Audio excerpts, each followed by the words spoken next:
Sulaiman, how's your day, man? How was my day? My day wasn't bad, bro. Just finishing off my last essay of the term. Yeah. So yeah, man. Near the final end, the final lap. What about you, man? How's your day? Yeah, can't complain. It was alright. Just came back from London. It was my sister's birthday yesterday. You're always coming back from London. Yeah, man, it was calm. Met up with a couple of friends in a coffee shop. Yeah, got a nice haircut as well. Yeah. Don't forget to mention that. Don't forget to mention that. serious? Yeah, mate. Thank God we've got YouTube. The wind blew it away. Wait, who's that in the back? Hey, we've got a very special individual in the room. Would you like to introduce yourself? Hello, I'm Altaf. Yeah, I'm not. I don't know what to say. I'm a third year natural scientist, and I'm very lucky to be here. I'm looking forward to the grilling these boys are gonna give me. Be nice to me, right? I'm not an art student. I can't defend my point. Altaf said that his last interview was his Cambridge interview, so hopefully it's a bit nicer than that. Yeah, and we said this is not an interview. This is not an interview. This Conversation. Conversation. 100%. Yeah, man. Yeah, man. So tell us about young Altaf. How's your day, bro? Before I even get into it. No, it's been quite nice, bro. Had a football match today. Yeah. I play for the Jesus College Third, so I am the peak of an athlete right now. So yeah, we played Pembroke, beat them at 11-0. So okay. it was a bit of a rugby score by the end, bro. That's crazy. But that was good fun, and then had rowing, and then a bit of work beforehand, and yeah, now I'm here spending some time with you boys. So it's been a good day so far. Altaf is very busy. Altaf does a lot of things. He's a very sporty guy. But yeah, what position do you play for the Thirds? For the Thirds, I play right back. Okay. Formerly I play right back, but bro, I'm always at the front. I just want to score a goal, bro. I'm very greedy with the ball. Fair enough, man. Fair enough. All right, so yeah, man. Tell us about young Altaf, man. What were you like when you were younger? What were you like in primary school? Yeah, bro. So if there's anyone watching who has seen young Altaf, then I want to apologise because young Altaf was very annoying, very annoying. I just had a lot of energy when I was young, and to be fair, it's fair to say I still have a bit of energy in me right now. But when I was young, I just wasn't the most academic. Like I always enjoyed. I was pretty good at school. Like I enjoyed maths, but I was never like school is going to be the thing to go into. School's going to be the thing that is going to define everything. I really credit like not going off the rails to my mum. Like my mum was the one who always hammered in on me. She was like, bro, you know how Pakistani mums are, bro. Like, they're like, man. Bro, honestly, when it comes to school, they're lovely, awesome. But when they come to school, like, bro, they make sure you get your work done. That's it. Education. Literally, yeah. Wait, give us some context. Where did you grow up? Yeah, sure. Where are you from? So grew up in Manchester, a little town called Stalybridge in Manchester. Okay. So yeah, my earliest memories are from there, and then just lived there most of my life. Thought Manchester was the only thing outside of where I lived, and then came here and I realised there's actually a big world around. What was your town like? Describe it. Yeah, sure. So quite a working class white background and white area, but I loved it, me personally. Like my school was quite nice. Everyone got on really well. I never really felt like, I don't know, it's quite an interesting one. Even though I was like the one who stands out, I never felt like the one who stands out. Like everyone was really like accommodating. Everyone was really nice. There's one thing I kind of noticed in life. Like if you're nice to people, if you're funny, if you can crack jokes, if you can take a joke, people like they magnetize towards you, and you magnetize towards them. So thankfully, I never felt like I was a bit of an oddball. I feel a bit more of an oddball coming Cambridge than I do down there. That's really interesting. How do you think your friends would describe you then? That's a good. Depends which friends. So if you ask my friends back home, I think they'd call me a bit of a nerd, a bit of a. But down here, I think up in Cambridge, I think they'd call me a bit loud, a bit flamboyant, a bit too excited. But it's completely opposite in Manchester. I'm the reserved one in Manchester. Really? I'm the one. Mad. I'm the wise one in Manchester. I'm not the wise one here. You're still the wise one. Why do you think people back in Manchester will call you a nerd? What was it about you that was nerd like? So, as I said, so basically up till year 6, I never, school was just a thing that I went to. It was just something that happened. But it was I think it was more so in high school. It's more of like a fundamental structural change to it. You've got to go to a different school, and you see year 11s, they seem huge. And I don't know. I remember at the time when I was going into year 7, I had this implicit thought in my mind that I'm just going to be naughty. I just want to be naughty. I want to have a bit of fun. And I'm not going to lie, I don't know why I thought that, and I don't know why I wanted to be rebellious, but it was what it was. And then I just remember at the time, maybe 2 days before high school starts, my brother sits me down. He's like, right, you're going to you're a big boy now. You're not messing about. You got to make sure you do well in school. And that's all he said. I think it was maybe a 5-minute conversation. But at the time, I was like, right, okay. I think I need to follow what he says then. How old was your brother? Yeah, so my brother was, I think he was in year 10 at the time. Okay. So at the time, when you're year 7, you see year 10, you think they're the big dog, don't you? Yeah. You're like, you stay away from them. If they're walking down the corridor, you walk That's back. it. You're Do you know on the what I other side. yeah. But yeah, so from then, like, I was like, right, okay, I need to make sure I work hard in school. And so I just put my head down, like, didn't like bash it out, but just made sure, like, when I was in class that I treat my teachers with respect, have a good laugh with them, but also make sure that I was focusing on school. And then at the time, like, I just started getting like interested in like different parts of school. I kind of realized that school isn't like this. I realized it wasn't like this rigid framework which you have to adhere to. It's like it's a very like. It's like quite a dynamic thing. Like you can mold it to how you want. Like you can do education the way that you want to do it. And I kind of realized that like I do enjoy like certain subjects. And I really want to make sure that I can learn more. And I wouldn't do that just because I need to do better than other people in class. Like there was never any competition in our school. Like, everyone was quite chilled with it, which was quite nice because it allowed you to like identify like what kind of stuff in like floated your boat. And so from that aspect, like I just got interested in not more so like the quote unquote school. I just got interested in learning. And so for me, school was just another avenue for me to learn new things. And so from that aspect, like, yeah, I enjoyed school. Like for me, it was just 6 hours spending with your boys and learning some. I'm sure you boys can relate as well. Let me ask you a question on that point. So I'd be really interested to hear your thoughts on the trade-off or like the comparative benefit of competition versus collaboration. So what's your opinion on competition? Because I know you do sports, so you must enjoy competition to some extent. Sure. What are the benefits of competition versus collaboration? That's a good point, bro. Like I think you could take that. You could take that even further. You could be like, what about competition, like in the economy or something? Of course, you're gonna take it that anywhere. way. But no, but like I think that's a good point because competition, especially academic competition, it can be definitely a force for good as long as it's like healthy, as long as you're bouncing off each other. Like I definitely was quite lucky in school, like, especially in sixth form. Like I had like a good like solid bunch of lads who they were like academically quite ambitious as well, and so we all just bounced off each other, even though we were going down different paths in life. Like one of my friends was a dentist, one of my friends like going into pharmacy, one's going into zoology. So we all were going into different paths, but like to go to those different paths, we still had to have like common uniting principles of making sure we work hard, making sure we like encourage each other to work hard. If like there's some parts of like exams that we find difficult, we can make sure we help each other because like even though we had different goals, like the common themes which united them were the same. So in that regard, like I think it was collaboration, but then there was also competition within ourselves of being like, right, okay, if you're good, I want to be as good as you. And if I'm good, like this is how you can become like to the level that I'm at, for example, from like from a complete place of like humility. But like for me, like the biggest competition, I'm sure it's the same. I'll be interested to see what you boys say as well. For me, the biggest competition has always been myself. I've been like, what would you boys say about that? God, you go first. For me, I would say it is always. For me, it's always been like looking at what I think would be cool to do, or what I think I would like think. Oh, if I was 5 years down the line, what do I think I would want to be like? What kind of things do I think I would want to have, or what I would admire in someone else? And I kind of go, okay, why don't I try and implement those myself? So for me, it's almost like looking forward and having this vision of what I think is a worthwhile skill or attribute to have and working on developing those things. I'd definitely second that. For me, it's a lot to do with who do I admire, what are my ambitions. Like I'm very fortunate to have grown up in a household where my mum said, you can do anything. You know what I mean? You can be anything you want. Like your potential is limitless. So I never really felt when I was young that anything was unachievable. So if someone was better than me at something, I knew that if I worked hard, and if I put in the sacrifice and the discipline, I'd be able to achieve, you know what I mean? I'd be able to achieve amazing things. So I think, I don't know if that's competition, but anything that leads to a growth mindset, essentially, is something that I would definitely internalize and subscribe to. So I was reading a book the other, it was like a book and it was kind of like a podcast at the same time, where basically this guy was speaking about like the night routine of this Stoic Roman philosopher. I'm sure you've heard of Marcus Aurelius. Yeah.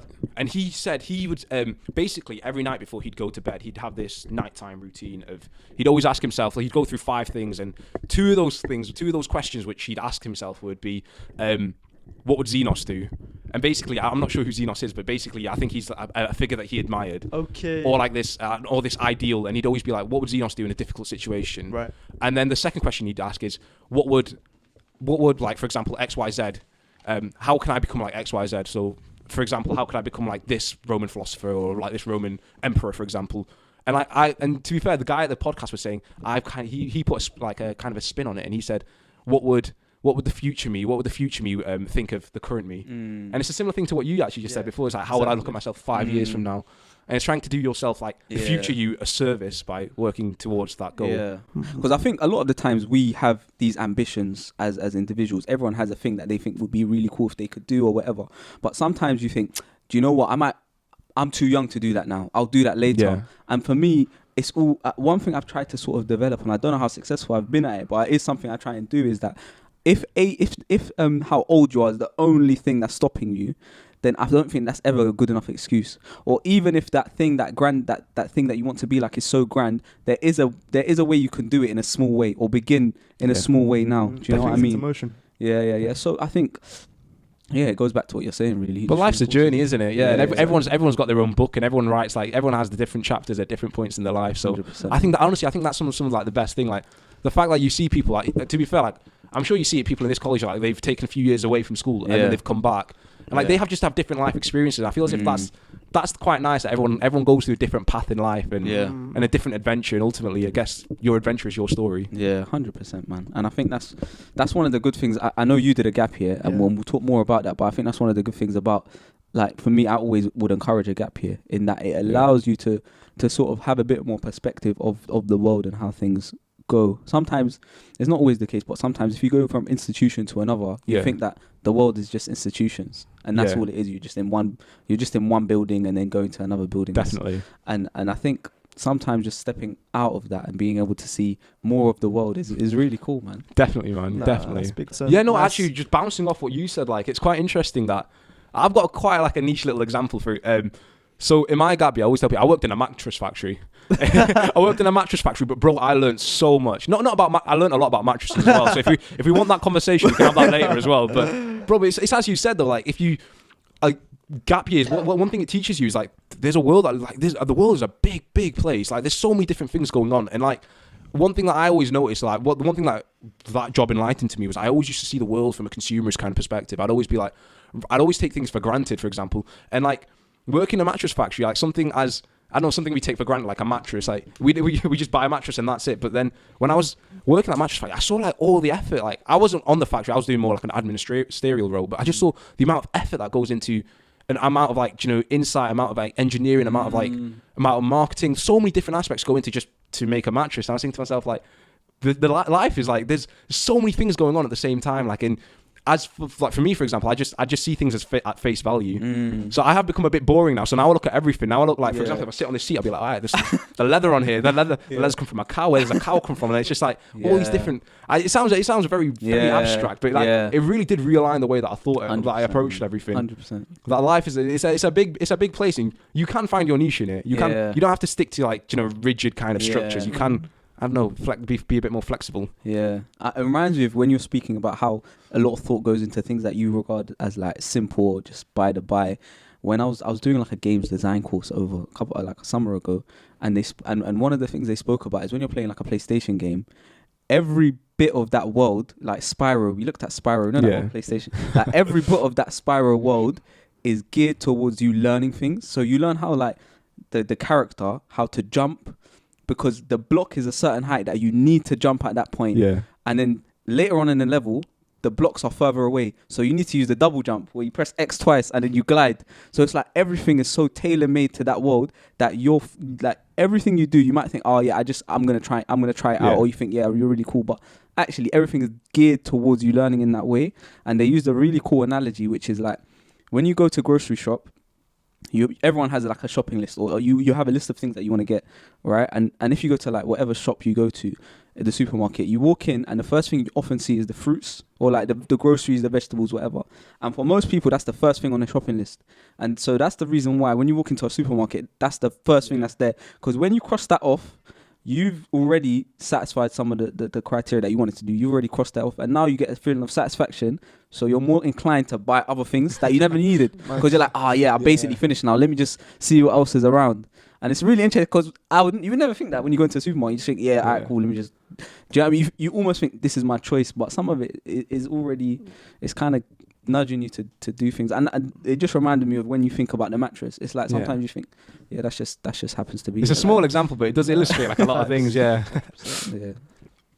That's really interesting, man. Yeah, man. So tell us about. So you spoke about young Altaf, man. What was how did you change, if at all, in secondary school? You mentioned the older brother talk when he sat you down. How did that impact like the way you were in secondary? Do you know it's weird though? Because I'm sure you boys can relate. It's like when you look back on your life, like you can kind of put the piece of the jigsaw together, and you realize like how like. To be fair, like when you're young, like, have you boys got any older brothers or sisters? Or I've got older sisters. Older sister. One younger brother. One younger. Okay, well then, so you were my older brother then when I was your younger brother. Yeah. The thing is, when you've got an older brother, like you just follow, like he's your idol in it. You just follow him. Whatever he does, you do. So my brother was really into rugby. He was really athletic, and I was a bit lazy when I was. I'm not gonna lie. And my mum was like, she never really encouraged me to go on runs and whatnot when I was young. Maybe a bit of cricket because we're Pakistani. My parents love it. But yeah, no. I think just following my brother and just like knowing he was there, like that gave me a lot of like a lot of solace, and like being able to see him do like to strive academically. That really instilled that kind of mindset into me. I always say to my mum, like if you didn't sort him out, then I would have been much worse. So but I think seeing him wanting to do well academically and extracurricularly really like moved me to do the same. And the thing with that is like, because you've got an older brother, he just becomes like your kind of mentor. So like with rugby, he'd always make sure we'd always play rugby like after school, like in the park, and that'd be quite sweet. And then with school, for example, like if there was anything that I was struggling with, he'd be able to help me out. And amazing. Like at the time, like you don't really know it's like, oh, like my brother, you just kind of just like this, you just going through the motions of it all. But now looking in hindsight, like I'd say he definitely had quite an instrumental role in making sure I didn't turn out too naughty. So in that aspect, it was good. But then also my friends, like I got very lucky that I made a good amount of like a good set of friends. Like I was friendly with everyone, but like my good core friendship group, like we were all on a similar wavelength. We wanted to achieve similar things, like into like different things, but like the process to get there would be the same. For example, so like some of my friends were like very like musically inclined, so they formed a band and like they worked quite hard on that. And then I was always quite like sports inclined, a bit more academic inclined.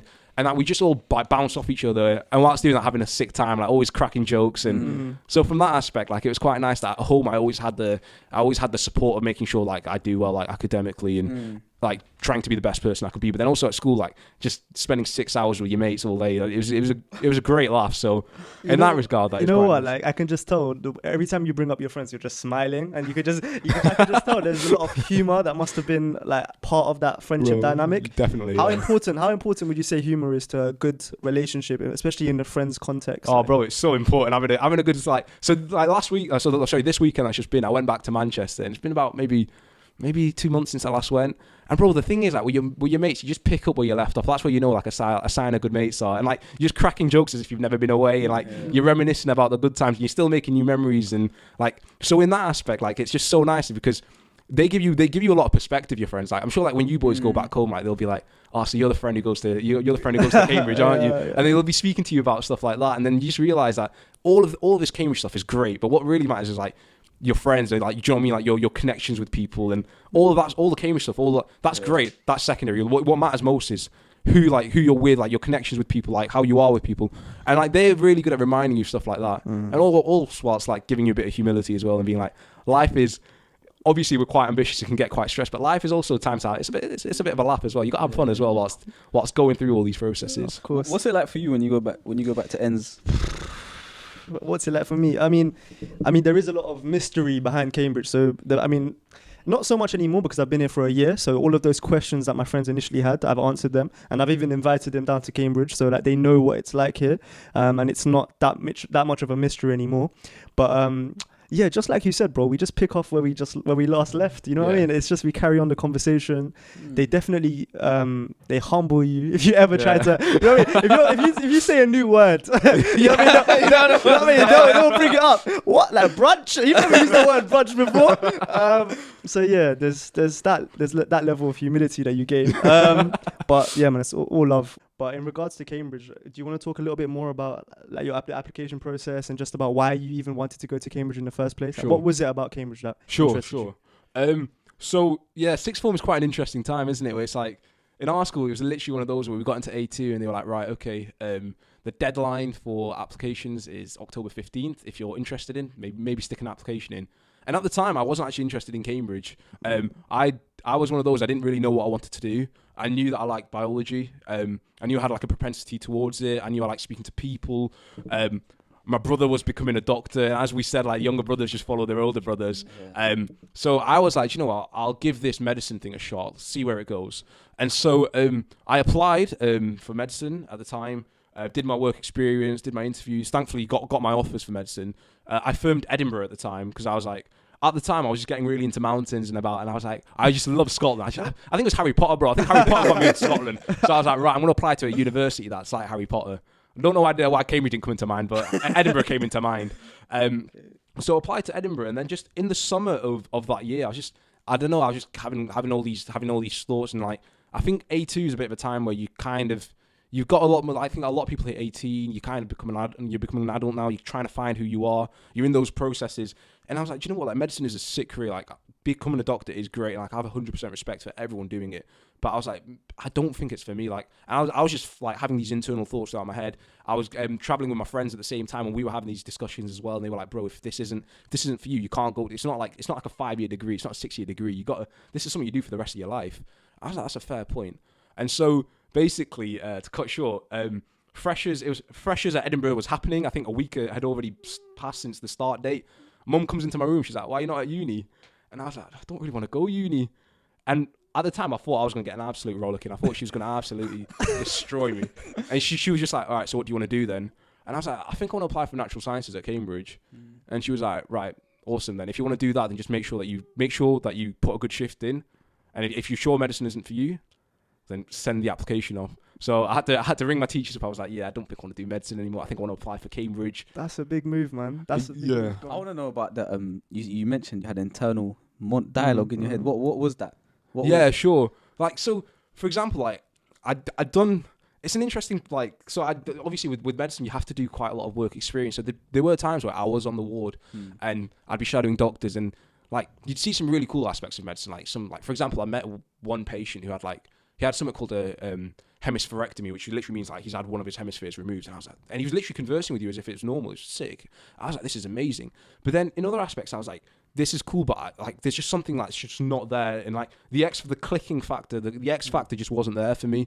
And I was just wondering to myself, like, why is it not there? Like as a doctor, like you got to make sure with your patients, like you've got to be on it. You've got to make sure that you really want this. This isn't something you do for 6 years. It's something you do for the rest of your life. And I reached a point where I was like, I don't think it's right of me to go into a career which requires so much out of me, which requires me to help society so much if I don't feel as if I can be able to provide the effort which is commensurate with that. So I ultimately came to the decision that I want to probably make an impact on society, or help contribute to society in a different manner to this, even though I can appreciate the benefits of it and appreciate how it's an amazing career, it's an amazing profession.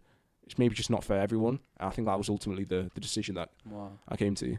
Question that came to mind straight away was, are there any autobiographies that have stood out for you? Because I know one that comes to my mind straight away, but I'd be interested to know, what are there any particular individuals or particular autobiographies that stand out for you? Yeah, sure. So one of the first ones I read was, I don't know why I read it, but it was literally it was in my room. It was one by Imran Khan. Okay. That one was really interesting because he speaks about how his life was, obviously he lived quite a privileged life, but then he juxtaposes how he was living this privileged life of being going to Oxford, becoming a first-class cricket player, and whilst he's living that life, he's seeing the degradation of his own country, and how he's trying to battle those two thoughts, and how that's made him the person he is today. Seeing something like that was really, really interesting because you realise that everyone, even though, do you know what I mean, from an external perspective, someone might feel as if they have everything, they've still got their own demons that they have to fight, they have to face and battle. And that was, for me, that got me into reading autobiographies. But one more recently is I read one by Trevor Noah. Yeah. So do you know Yeah. That, if you have the time, definitely read that autobiography. Really? I've heard great things about it, yeah. So, for example, Trevor Noah was born into, obviously he was born in South Africa. He was born to a white dad and a black mum. But at the time in South Africa, it was apartheid South Africa. And basically, mixed, a black woman or a black man couldn't have kids with a white woman or a white man. So the title of the autobiography is Born a Crime. So theoretically, he was born as a result of a crime which happened between him, his mum, and his dad. And he's just speaking about how he's had to balance those two things, about living in apartheid South Africa, visibly looking like a mixed coloured man, and being able to, trying to juggle the two things together whilst also trying to create a career, and seeing like the difficulties his mum had to go through. Like that's one thing you realise in life, like even like a lot of autobiographies I've read, like your parents, like your immediate circle, your friends, your families, they have such a big influence on ultimately on who you can become. And that's why it's like you don't choose you don't choose like who your parents are, but you can definitely choose who your friends are, for example. And that's why it's so important to make sure that you mix in with people who are on the same journey as you. They might not have to go on to the same destination, but they're on the same path. How do you find those people? That's a good question. That is a very good question. So I think in high school, for example, I think I got lucky. Like my friends, like we just all convened in the same place. But at university, for example, I think university it's such a big pool of people, and you can really like there's different groups for different kinds of people. I'm quite interested in politics and history, for example. So like you can go to going to different union events or different talks, but one thing I've noticed is actually everyone has something to give. You just have to dig it out most of the time. Sometimes some people you got to dig a bit deeper, and then once you dug them up, like you realize that they're a gold mine. They've got so much. They've got a wealth of information. So true. Some people are just hard. Some people are easier to get out of, like to extract. And so I feel as if there has to be a bit of a realignment. I'd say because I've noticed with the people I live with at university, like especially when you're at university, everyone, like it goes back to what we said, everyone has their own journey, and because everyone has their own journey, everyone has their own like philosophies and approach to life, and they have different things that they can provide. And ultimately, like I think that's up to you, like how you want to extract that. And like I think that's how you find it. It's not, you don't have to actively go searching for people. Often the people are already there. You just got to work with what you have. And that's a major lesson I've learned over the last 12 months. You've just captured it there in that one kind of 20-second segment. Yeah, man. I don't know. Me and Saadadeen always talk about this. Like, whenever we're at like a professional event or even a social event, and we have one conversation with one person we've never met before, and that person just amazes us. You know what I mean? They just say one sentence, or they talk about one thing that they're really passionate about, and it just captures our imagination. Really, Definitely, man. Like we walk away from that conversation having gained so much, and we had no expectations. It's crazy. I can give you like a million examples of when this has happened in Cambridge, outside of Cambridge. Sure. But yeah, man, thank you for that. Can I just actually add on to that? Because I think there is one. I always tell my brother this, because like we always have these conversations. And I remember once I was in A2, I was speaking to like a lad who, from an external perspective, he was quite naughty. He'd always get in trouble with teachers. Didn't really do his work. Didn't do just scrape through into A2. Lovely lad though, absolutely lovely lad, but just wasn't academically focused at all. And I was speaking to him about like his academic journey and like just what his plans were for the next year. And he was like, "Yeah, I've not really done much work. But I've got this offer for uni, but I was like, I don't think I want to do it. I think I want to do an apprenticeship instead." And I was like, calm, like, because at the same time I was having these own these thoughts, these internal like thoughts myself about what do I want to do. And so I was like just speaking to him about his experience of it, and he was like, I was like, "Bro, do you not find it scary that you're just gonna throw yourself to the real world and it's gonna be something completely different?"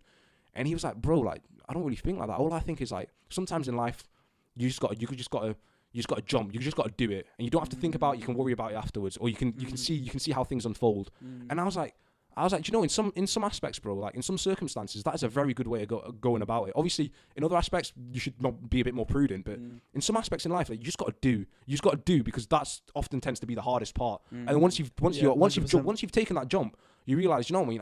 I can juggle different things at the same time. Interested to hear your experience of Cambridge. Like, how do you feel like it's made you different? Like, we've sort of touched on it, but how do you feel like you've developed as part of being here? Sure. Yeah, I think the thing with the Cambridge experience is like there's no one size fits all approach. I think it really does vary for you. Everyone has their own kind of Cambridge story. And I think for me, like I think obviously doing a lot of rowing, football, a bit of rugby here and there, that's definitely been a part of it. But for me, like, I think the biggest thing for me in Cambridge, like, of course, like the academics is like, it's solid. Like, you do get absolutely pounded here, and for like correct reasons. But for me, it's just definitely been the people I've met. Like, I've met people who've literally fundamentally shifted the way that I think.